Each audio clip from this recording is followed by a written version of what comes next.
સવારમાં જે કરકલિયા અને સાઉન્ડ વિશે જે સબૂતો આવે છે, પાણીનો જે ટાંકો અવેડો આપણે કહીએ છીએ, તો રસ્તામાં જતા ત્યાં મારી નજરે ગાયના બસડા ઉપર વહી ગઈ, જે પાણીના અવેડામાં ફસાઈ ગયેલું હતું. તો આપણે તરત જ ગાડી પાછી વળીને આવ્યા અને વાટ જોઈએ, એક બે જણા આવે તો આપણે વાસડું ફટાફટની ગાંઠ લેવી બહાર. કોઈ એવું મળ્યું નહીં, પણ આપણે એકલા જ વિચાર કર્યો કે કાંઈ ઘા આવે એકલા જ કોશિશ કરવી. તો જેવા ઊંડા પાણીમાં જતી એવા જ આપણે શિશરા પાણીમાં તગડીશું, જેના કારણે હું પકડવામાં અને બહાર કાઢવામાં આસાન રહે.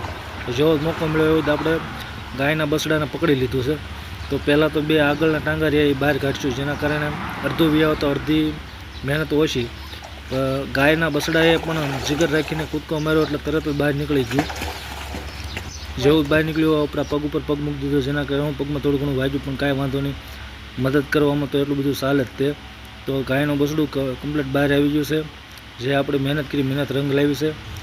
જ્યાં એનું ઘર છે એ બધું ઓલ્લા ઢો સરે એની હારે જ આવી છે. તો અહીંયા જાય છે કેનની હલવાણી કોને ખબર. અત્યારે ગાય રાજી થઈ ગઈ, જો એકદમ જોઈ શકો છો.